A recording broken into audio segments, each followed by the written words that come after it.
पता है दर्शकों, एक घटना हर देश में डिट्टो सेम टू सेम होता है। चाहे किसी भी देश का उदाहरण उठा के देख लो, सारा दिन जो मार्केट प्लेस, वर्क प्लेस या पुलिस का ट्रेनिंग सेंटर भी जितना चहल पहल से भरा होता है, रात होते ही वहां छा जाता है सन्नाटा। और नमस्कार दर्शकों, आज थ्रिलर ट्यूब की इस एपिसोड में हम लोग देखेंगे होनोलुलु पुलिस एकेडमी में घटी एक सच्ची भूतिया घटना। ऐसे तो ये पुलिस एकेडमी सारा दिन लोगों की चहल पहल, शोर शराबा और परेडों की आवाजों से भरा पड़ा रहता है, पर रात होते ही यहाँ फैल जाता है सन्नाटा। ना कोई आता है, ना कोई जाता है, यहाँ तक कि पंछी भी पंख फड़फड़ाता नहीं है यहाँ।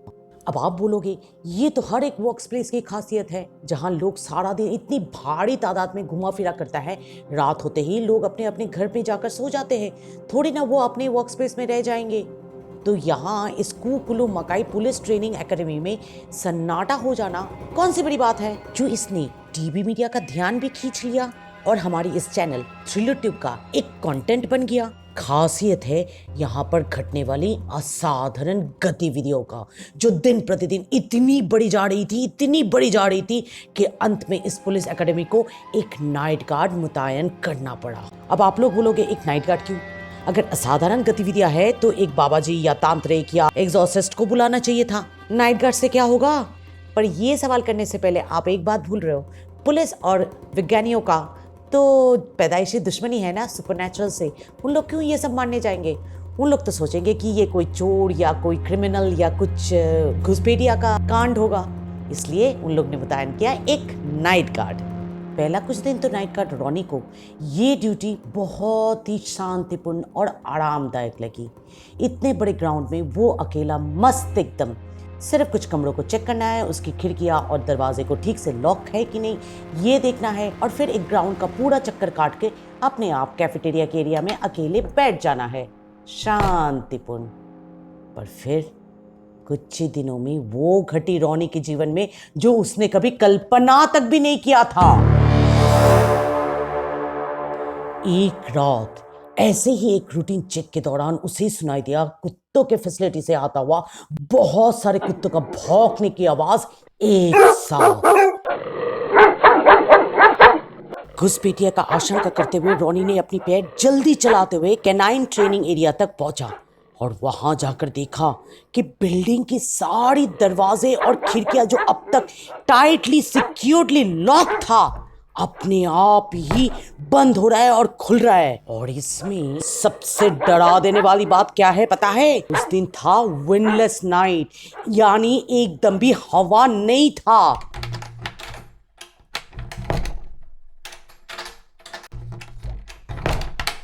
पर जैसे ही रॉनी ने अपना पहला कदम बढ़ाया मामले का जांच करने के लिए, एकदम इन्होंने वक्त बदल दिया, जज्बात बदल दिए, जिंदगी बदल दी। दरवाजे और खिड़कियां अपने आप हिलना बंद कर दिया, कुत्ते भौंकना कम कर दिए और सब बिल्कुल पहले जैसे शांत हो गया।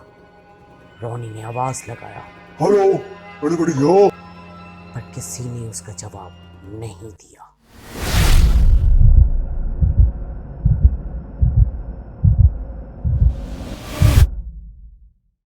अगर आपको यहाँ लगता है बच गया साला, अभी बाकी है मेरे दो।